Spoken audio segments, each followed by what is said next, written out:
Hi, everyone. Welcome to Textile Talks. I am Emma Parker, and I'm the project manager at the Nonprofit Quilt Alliance.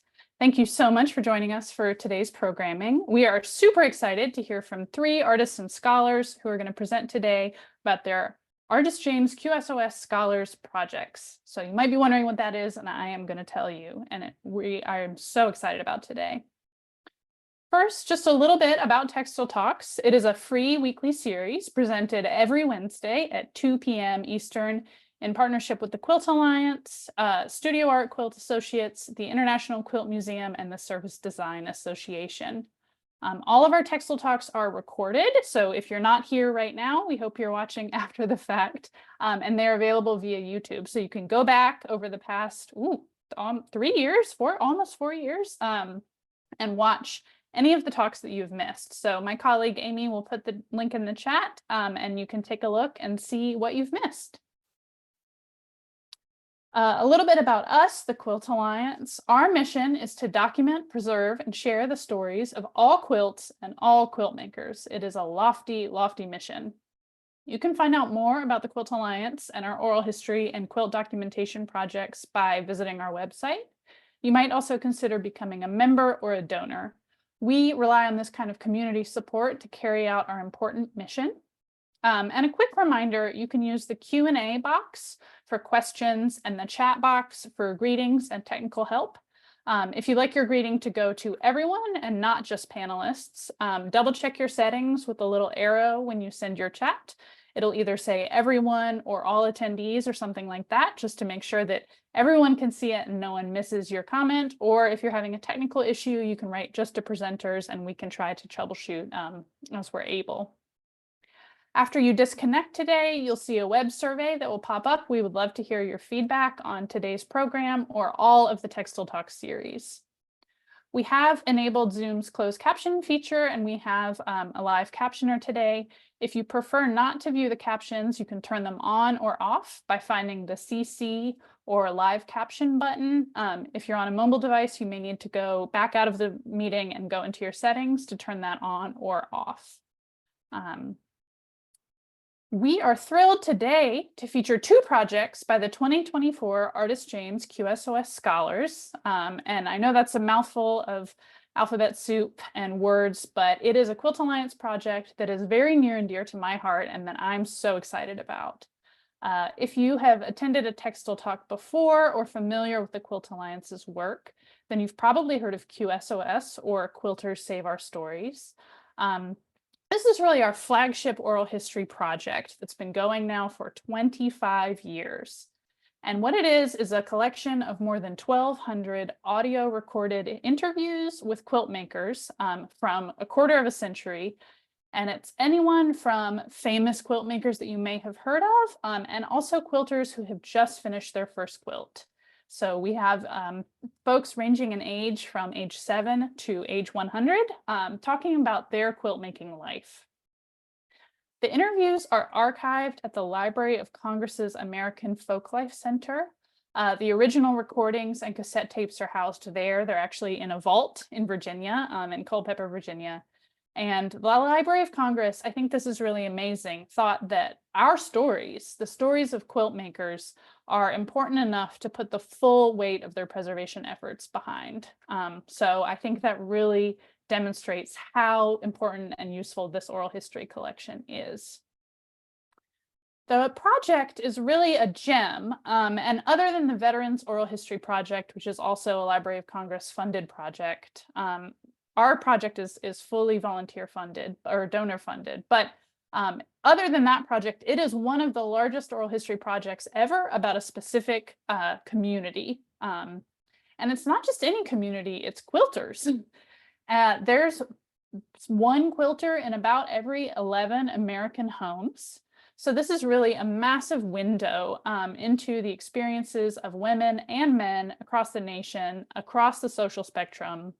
Although we're working every day to make sure that the project is more representative of America's diverse communities as much as we'd like it to be. The interviews are about an interviewee's quilt making life. So how they learn to quilt, what they love about it, what they don't love about it, what it means to them. But when you think about it, making quilts intersects with a lot more than just sewing. People also tell stories in these interviews about their community, about spending and making money, about how they relax, how they heal, the meaning of creativity for them personally, and also in American history. There's a lot about rural life, about city life, educational programs. It's really covers an amazing collection of topics, but they're also just fun to listen to. So we realized that it really is a treasure, this collection of interviews. And I'll have Amy, my colleague, put a link in the chat to where you can listen to or read all 1,200 of these interviews. We thought it would really be fantastic inspiration for anyone with an interest in quilts, in women's history, or traditional arts. But even though the project's been going for 25 years, we felt like the collection was somewhat hidden away. For a long time, you could only read the interviews as text on a page, and it was really hard for us to bring these interviews to life. In 2017, though, we partnered with the University of Kentucky, which has a large oral history project in their library, and we started to digitize the collection. So not only can you read the interviews, but you can hear these quilt makers' voices come alive, and we're going to hear some today. Stephanie Dyke's project, who's going to speak in just a moment, makes fantastic use of this aspect of the QSOS project. So does the other project we're going to hear about, and I just can't wait for you to learn more. So all of this brings me to the Ardis James QSOS Scholars Program. We realized that we wanted to invite, not just wait for people to find the collection, but invite artists, community organizers, researchers, historians, quilters, audio engineers, anyone who had an interest in diving into the collection to explore the interviews and create a project that responds or incorporates the stories. This project is kind of twofold because in one way, it exposes the collection to scholars as a source of material for inspiration or research, and also inspiration for artistic work. But it also creates a gallery of the kinds of things these interviews can be used for. So on the one hand, we're letting people know it's there and also starting to build a library of examples for everyone else to get their creative juices flowing. You might find that you find an interview in this collection that inspires you to make a quilt or write something in your journal. I think it's almost certain that you can find an experience that you have had before and also an experience that might be totally foreign to you. So I encourage you to check them out. We received some funding from the Robert and Ardis James Foundation, a family foundation that has generously funded a number of quilt-related nonprofits and organizations. And we started the Ardis James QSOS Scholars Program. So this year is our third round of scholars, third on this, and we had 2 in 2022. We had 3 scholars in the first year of the project in 2013. We are hoping that going forward, it will be a biennial project. So we will start our next round of applications next year. You can see all of the projects. We will put a link in the chat to the main Ardis James QSOS Scholars page on our website. We were able to fund 2 projects this year with small honorariums, and we had so many amazing applications, it was hard to choose. But 2 projects really stood out to us, both for the ways that they made use of the interviews, but also in the ways that they're totally different projects. So we're going to hear from Stephanie Dyke and Ashley Jane Lewis and Carey Flack, who worked as a team on their project Memory Pattern. First, I'm going to invite Stephanie Dyke to talk about her project. What stood out to me about Stephanie's proposal was in part a tie-in to her long-term research subject. I won't say it's an obsession, but maybe a fascination. I'll let her talk about that. I think she will a little bit. Dr. William Dutton, who was a doctor who used quilts and handwork as a sort of an early occupational therapy. But she also talks about, in her project, the tie between quilts and mental health, which is a subject that comes up over and over again in these interviews. Sometimes directly, people say quilting saved my life, and sometimes indirectly, just by talking about how it's an ongoing joy for people. So I'm going to read a little bio here, and then I'll ask Stephanie to take it away. But Stephanie Capps Dyke is a textile artist, writer, and independent researcher with an obsession for quilts. She streams weekly on Twitch as Stephanie Cake and on YouTube with fellow quilt enthusiast Jill Alexander as the duo Quilt Nerding. Love that. Their fun and lighthearted exploration of quilts, needlework, and related texts attracts viewers from all across the globe. If you think that quilt history is boring, I promise you, Stephanie will change your mind. And she is an active member of the American Quilt Study Group and regularly lectures on quilt-related topics, loves a spirited quilt gossip as much as her long-term research subject, Dr. Dunton. She resides in Baltimore, Maryland, and can be found online at the Stephanie Cake. And we'll put these links in the chat as well. So I will turn it over to you, Stephanie. Oops. Just one second if I can figure this out. I'll stop my screen share. Sorry about this. No worries. Oh, all right. There we go. All right. Let me get mine going. Okay. So thank you so much, Emma. That was a that was a great introduction. I appreciate it. I am pleased to be here. I am so honored to be selected as one of the scholars this year. And as Emma said, my project looks at mental health and its positive impact on quilting. And what I'd like to do is to start with a little bit of the history of what brought me here, and you'll see some images of the project, and then I'll share a video where you can actually see the interactivity of the sculpture. So again, as Emma said, I am an artist. I am not an academic. I'm not a clinician, but I do have lived experience with mental illness and a family history of some pretty significant challenges. And so, as you can imagine, mental health is an important topic to me, and I've spent about a decade exploring it in my work. And you can see a few of my previous pieces here. And in the past, they were sort of general statements on mental illness. I was striving to shed light on the experience of sufferers and, maybe give viewers kind of a tactile definition of, the various aspects of mental illness. These series continue. I don't see myself stopping. But, the projects have kind of shifted a little bit over the years.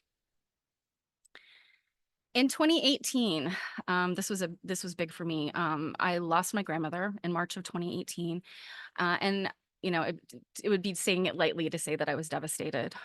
We were very, very close, and I kind of was at a loss. I didn't know what to do with myself. But pretty immediately, I knew that I needed to make a quilt. And so I gathered up all of her fabric scraps, which were a lot of polyester double knit.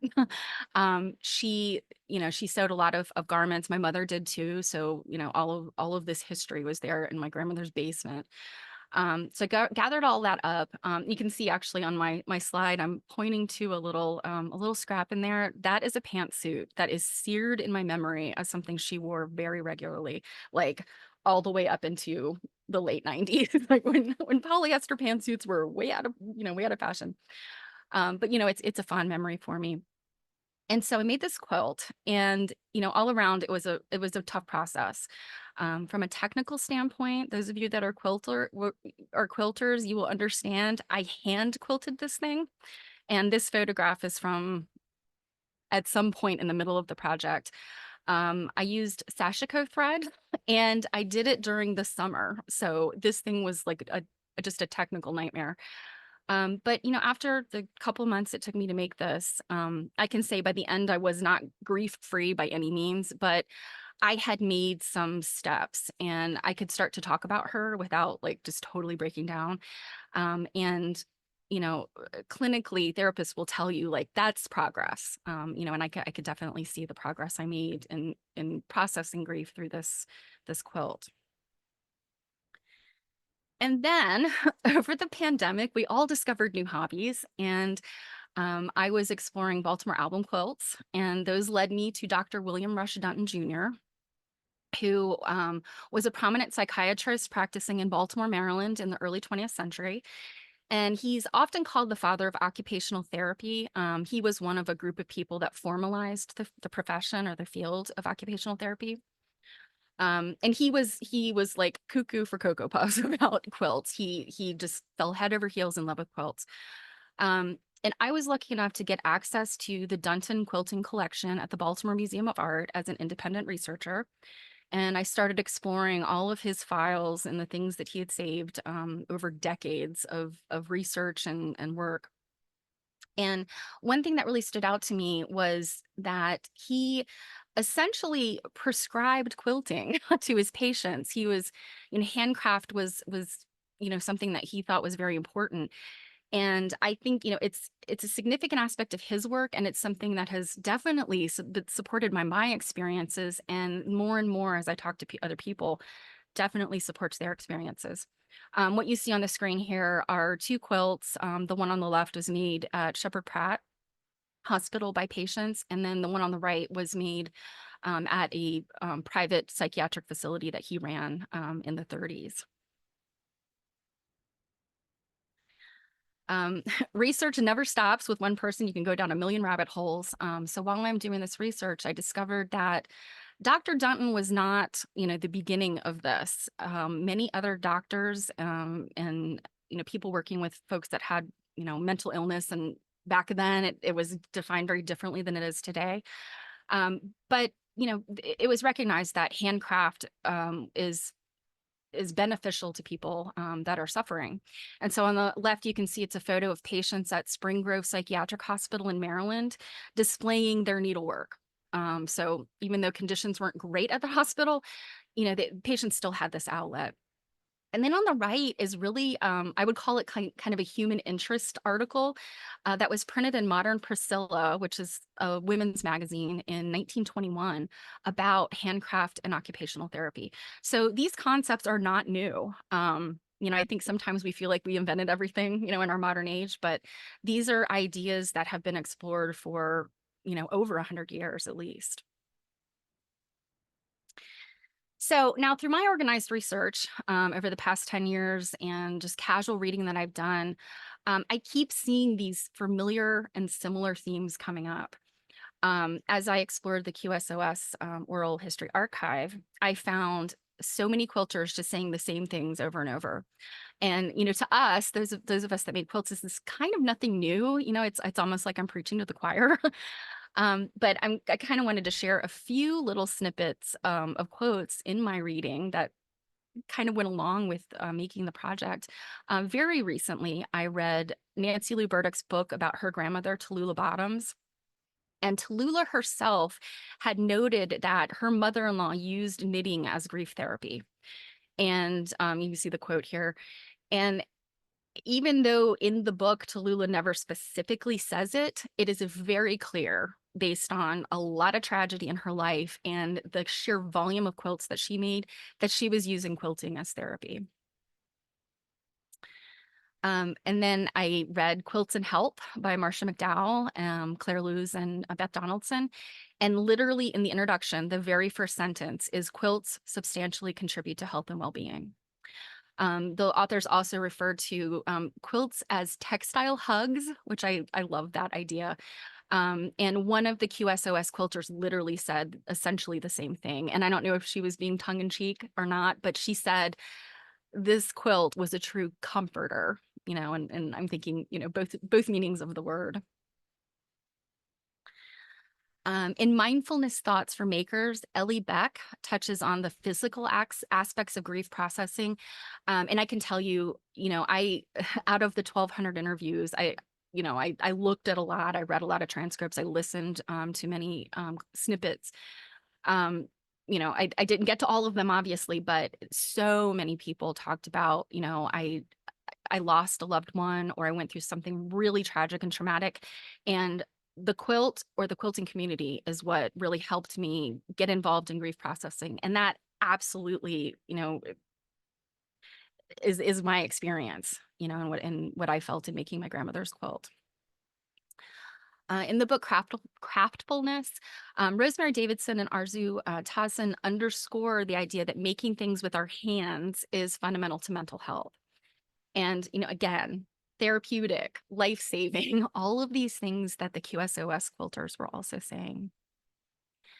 Now, there are numerous other texts that support what we as quilters intrinsically know about this, and there have actually been studies by the medical community, like more recently. What Dr. Dutton was doing 100 years ago, that is mirrored today.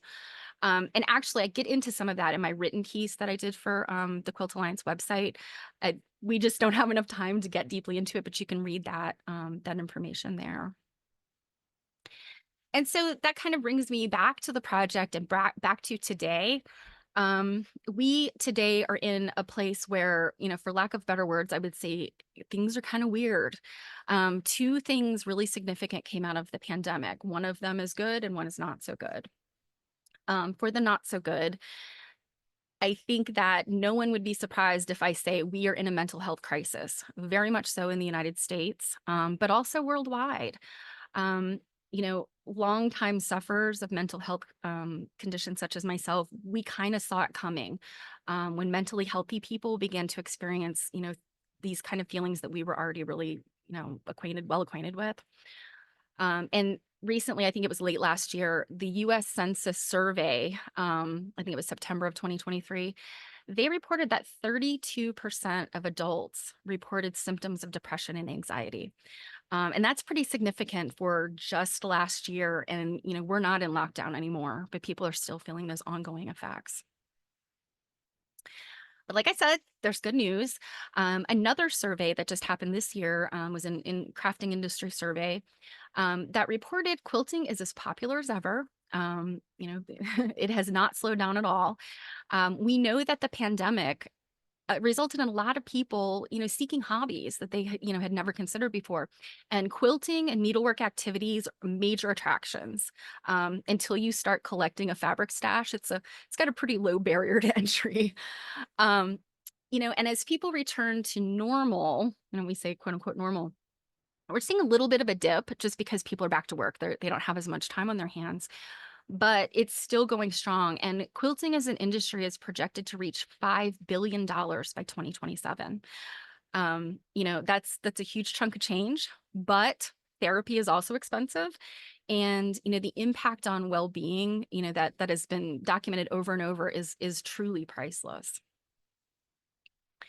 And so what I'd like to do now is to sort of wrap up my talk and show you a video of the piece, and you'll be able to hear some of the quilters. So actually, you know what? Let me make sure I'm sharing audio.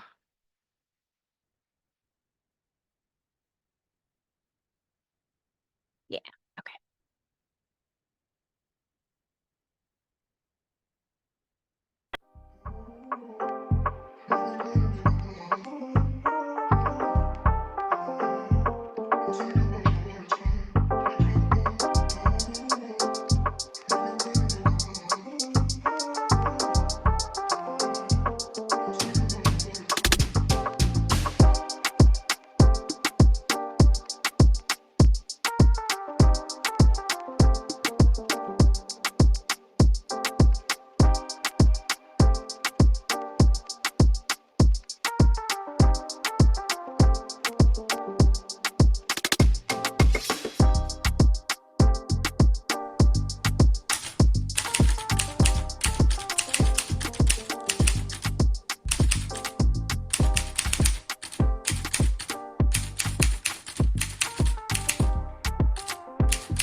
It does help, and not only working on a quilt, but your quilting friends are a big support. Life suddenly had no interest for me at all. I prayed to die. Somehow I got hold of some scraps and I pieced a quilt. First steps out usually involve doing something for another person with your quilting, and that gives you some purpose in what you're doing. And so I felt like making a quilt was one of the best ways I could just get my feelings out. It's a sort of therapy to me, you know, it calms me down. And it was my sanity sewing, so yes, I have used it as a crutch.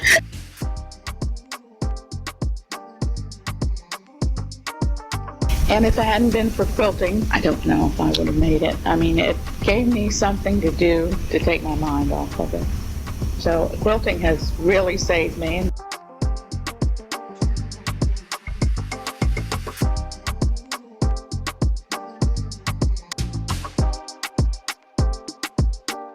And I've started helping her grieve by making this memory quilt.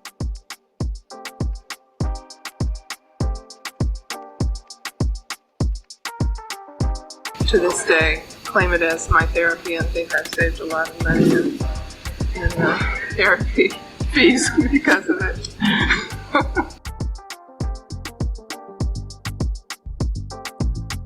Yeah, my life has taken some really unhappy turns, and I find my center all the time by going to my studio and working. There's no doubt in my mind that color is a therapy for me. It's essential to my well-being. I just became so absorbed in what I was doing that I found that I had moved from this place to this place without knowing it. I think it's very therapeutic.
And that is my piece.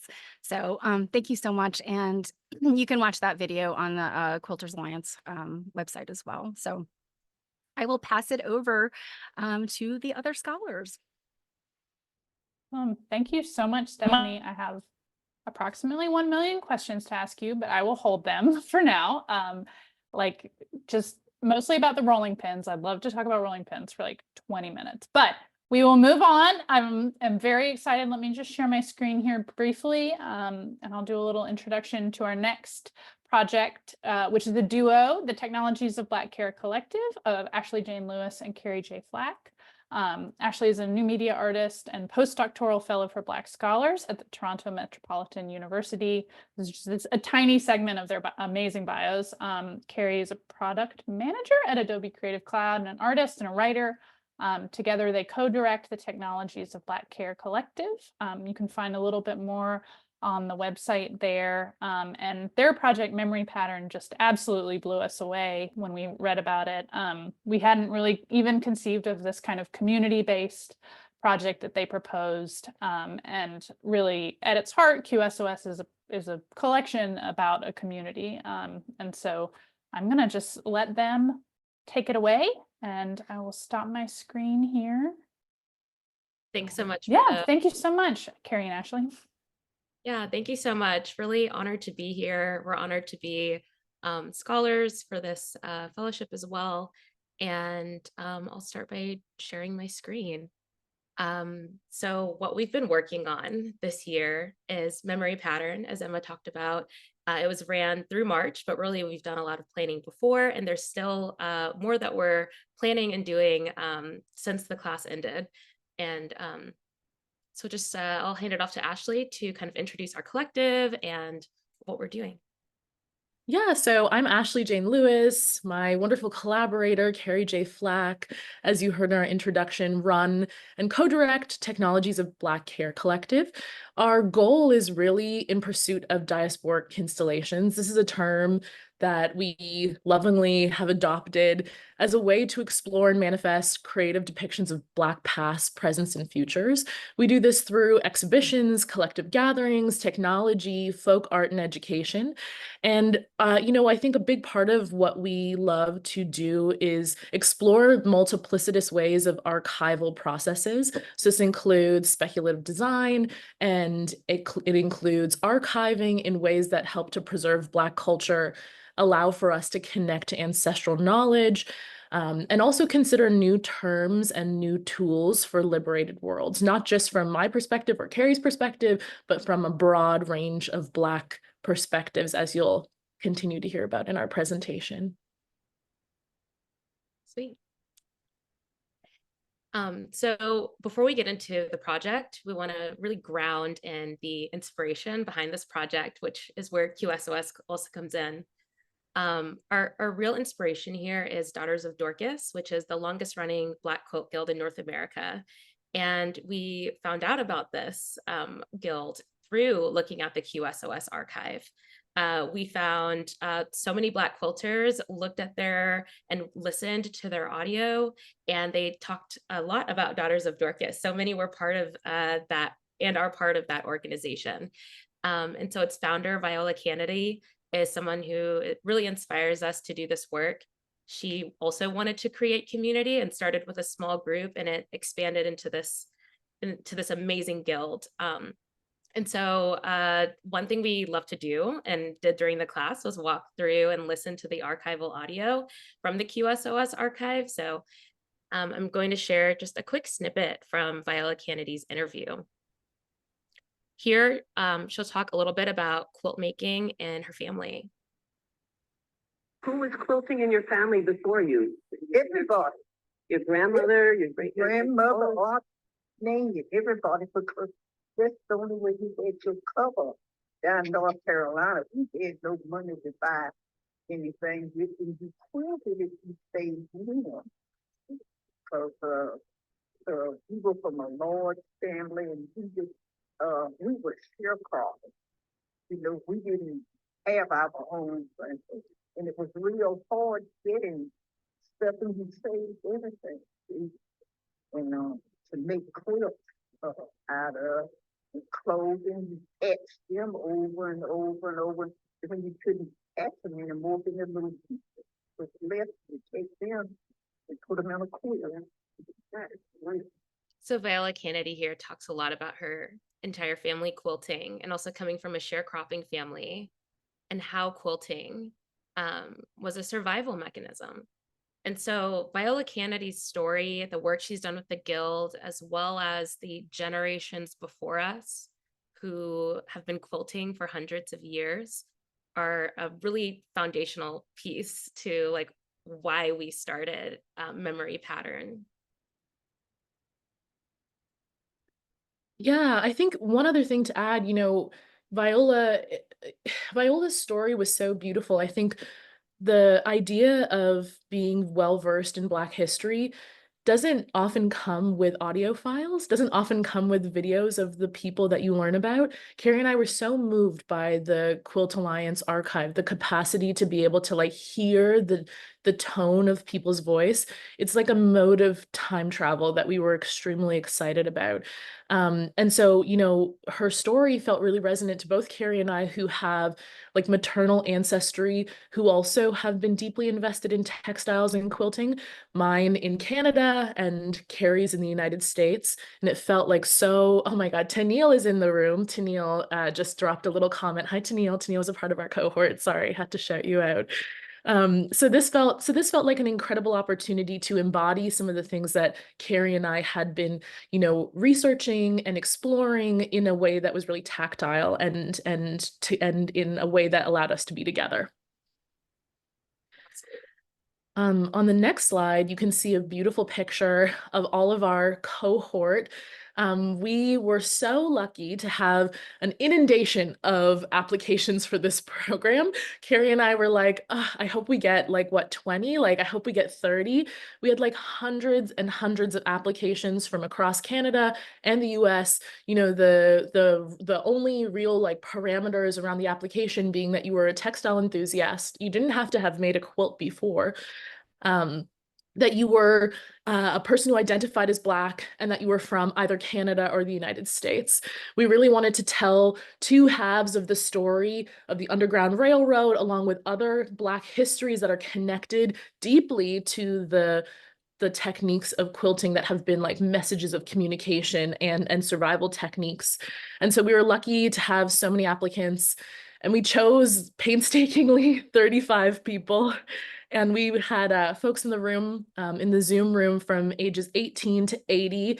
And this group represented a wide, diverse identity bracket of like genders and expertise. And we met virtually on Zoom, which I think is like a really interesting experience, given that most of our connotations with Zoom, I think, are very work related. So you often Zoom with people who are inside of your bracket, who share like common ideologies, who you like have a backstory with. And here we're like offering the space to such a wide range of folks. And it was really like such an interesting and dynamic facilitating opportunity. Our goal was really to share and learn across generations and skill levels, to co-sew together, to digitize and build a community quilt that was going to live online, but also very much live in person. And we'll kind of continue to explain that as we go. Absolutely. And I think one beautiful aspect of this is how much it reflects like the real ethos of a sewing community and guild, which is, even if you don't know how to sew, you come in, you just like watch and learn, and like we'll do it together, we'll build something together. And that's what we're doing. So like Ashley said, you could have maybe no sewing, like quilting experience, but maybe some textile experience or interest in the arts in general. And then we also had like OGs who have been quilting for decades, years, who are so talented, and being able to merge like all of that knowledge together was really interesting. And it was such a warm space for 35 people. Like 35 is a big Zoom room for such intimate conversations. And it was a beautiful space that we had together. So going into our course design, we, across 4 weeks, explored 4 different themes: kin and ancestry, storytelling. So how do you tell stories with quilts? You can tell them in really direct ways, indirect ways. What's your story? And slow craft. This was a really, really fun one. We learned a lot about natural dyeing, taking our time, moving at a comfortable pace. Really, that's what sewing's about. It's not like rushing. So, and then lastly, we talked a lot about community and what it means to be in a communal sewing space, what it's meant to us over the course of those 4 weeks, and how we'll continue to build the community. And through these topics, we got to talk a lot about the history of quilting and textiles. It's both beautiful and emergent history, as well as painful history tied to sharecropping and oppression, but also interwoven in that, the will to survive and to love and endure. We talked about politics, especially feminized labor and the women in our families and the work that they've done for our survival and care, as well as how this quilt guild grew to start to include sons. So it became Daughters of Dorcas and Sons. And in response to that, we wanted to further expand to, as Ashley said, all genders. And lastly, the enduring legacies of Black homemaking. And so we also had workshops as well, basic sewing, which and then patchwork, and then applique workshops. And Tennille actually ran one of our workshops, and Tennille's here. So thank you so much for all you've given to our class. But this was fun because I talked to friends in the sewing in quilting space, and teaching something like this over Zoom is something a lot of people are still trying to figure out, and it actually worked. We actually made it happen with multiple cameras and like all kinds of wild setups, but we made it happen. And then we had experimental artist talks from our participants on natural dyeing. Dijon here weaves with hair. It's so beautiful. As well as with head wraps, talking about like Tingnon laws that Black women faced in the South. And then just other wet felting. I mean, so many things. Here's a bit of an image of wet felting and then that natural dyeing. And then we also hosted some sewing circles as well, where we could just kind of sew and talk together. Yeah, I think one of the other highlights across these experiences were the opportunity to sort of get advice from our mothers. Carey and I are major textile enthusiasts, have experimented with many types of textiles and beading, but are new to quilting. Our mothers are not new to quilting. And so there were many conference calls among the four of us, getting advice, learning and understanding what the intricacies of quilting were, like explaining to them also some of the histories of quilting as well as we were researching this, and then also getting advice as to how to best teach these things over Zoom. So this image in the top left-hand corner, it's kind of like blue, black and pink. This is actually Carey's mom doing a tutorial for the Zoom call about applique. So I'm just like so grateful for the opportunity to have this collaboration with our moms as well. I think the spirit of the intergenerational nature of this class is also part of how we're organizing it as well. And then the last one I'll name is this image in the top left-hand corner. I think Alice Foster just mentioned that this is Mrs. Kennedy's famous star, and she's absolutely right. This image was image shared by legendary Donette Cooper, a member of the Daughters of Dorcas, and we were just beyond honored to be able to be linked with her via one of our members of the cohort, and she came and gave the most dynamic artist talk, exploring and explaining what it meant to be a part of Daughters of Dorcas and how she continues to like live out Viola Kennedy's spirit and legacy. How can you forget that part? That she actually came on that last class, and it was so mind-blowing. Such a topic of community that we had. Mm-hmm. Absolutely. So on the next slide, here's a little sneak peek of the squares that are being developed. So, quilting takes a long time. I don't have to tell you all that. And so we spent a lot of the 4 weeks like learning and discussing and exploring, and then sort of set everybody off into their own worlds to go and quilt their square that they aim to send us to assemble this physical quilt. So there's an example here from Cheryl, from Dijon, from Crystal, as well as this beautiful caption about how meaningful the experience has been, particularly to Dijon. But I've been so moved, and I believe Carey too, about how much positive feedback we've received from this session.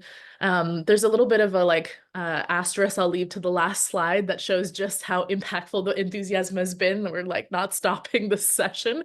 But yeah, these testimonials have really been so incredible to see. The quilt squares are being mailed in as we speak.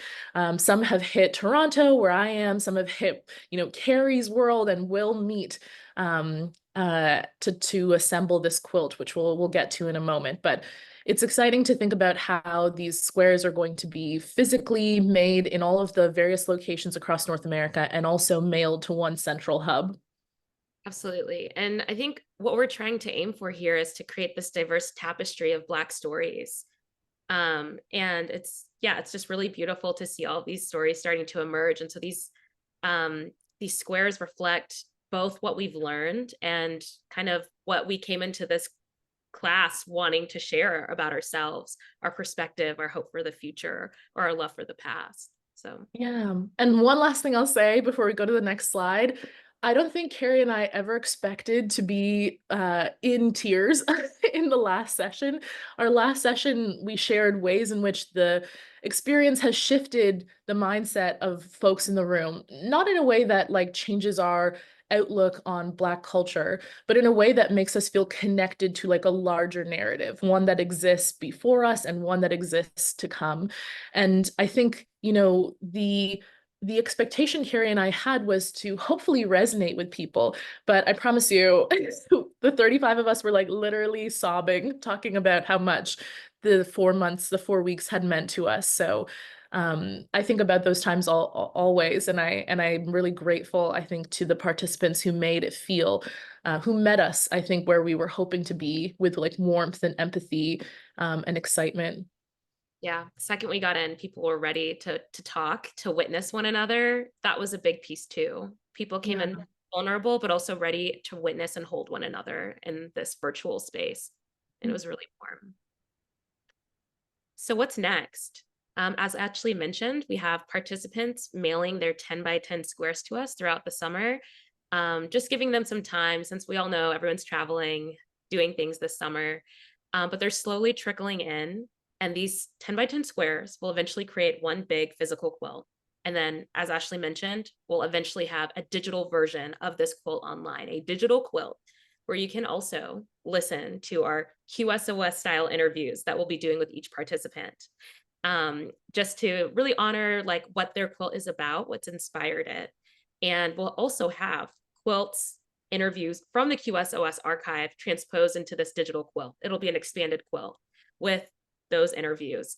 And it's all just kind of blended together through time, through different audio, formats and in different questions. And so in the fall, we'll be meeting here in Oklahoma to start building the quilt. And after that, we'll have that digitized quilt online.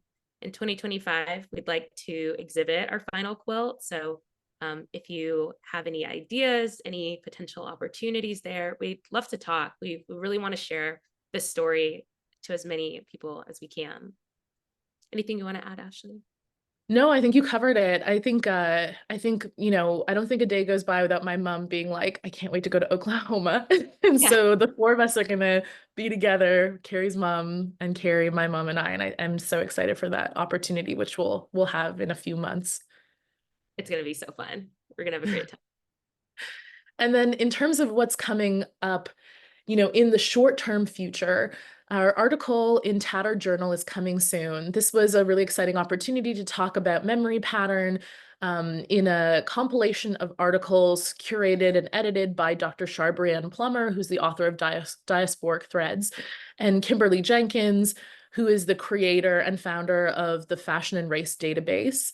Our second cohort of memory pattern is coming in 2024 and 2025.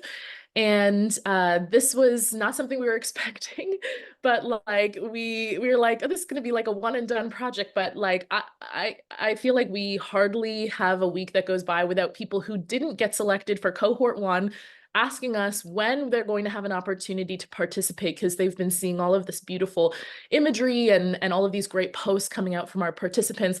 So we're doing it again in 2024 and 2025. We're picking the date.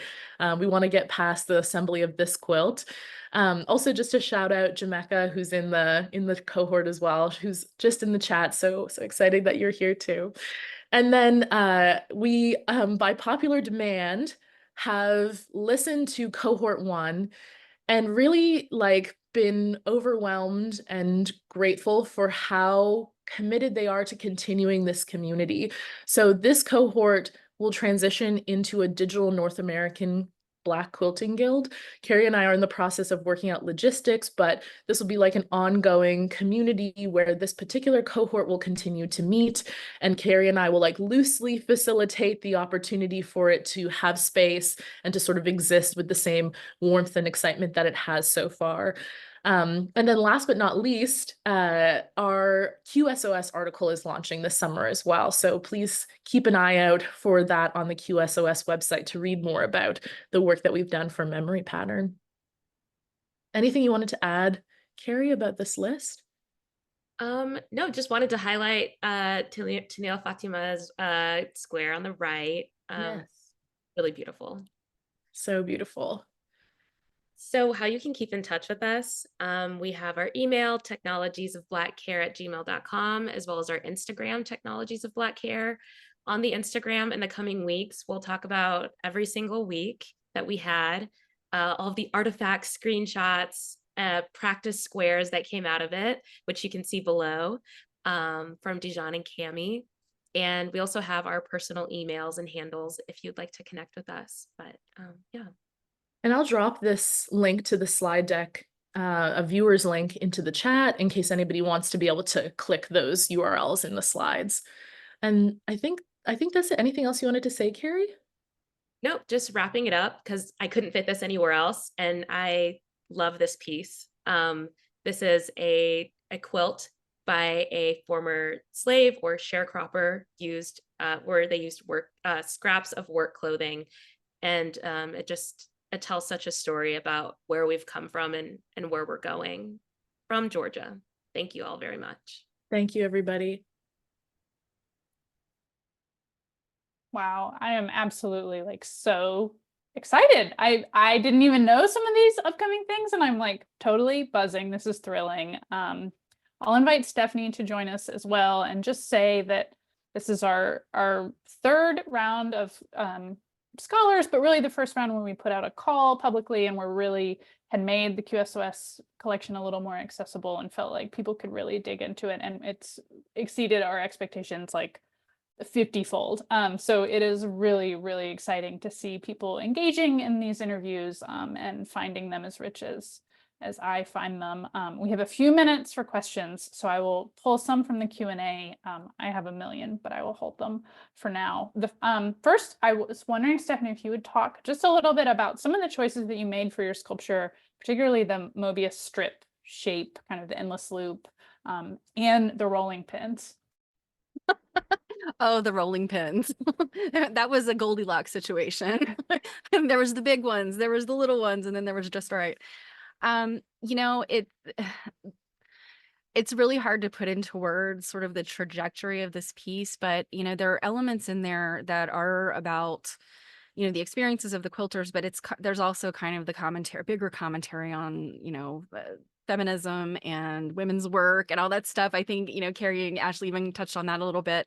I was thinking a lot of many of the women were kind of a generation before me that were interviewed.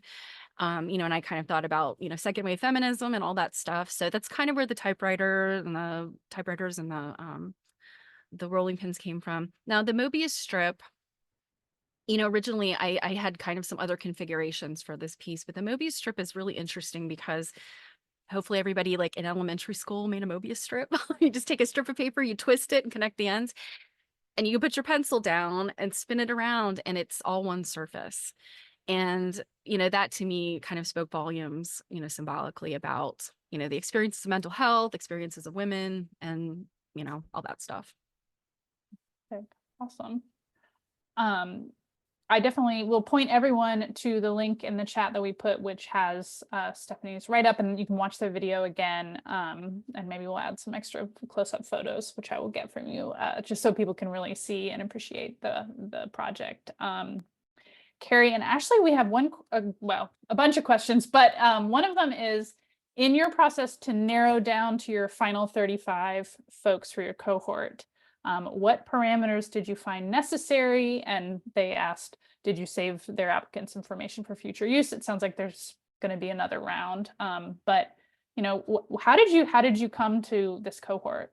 It sounds like it was an amazing group.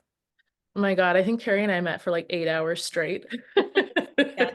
Like sounds literally really hard.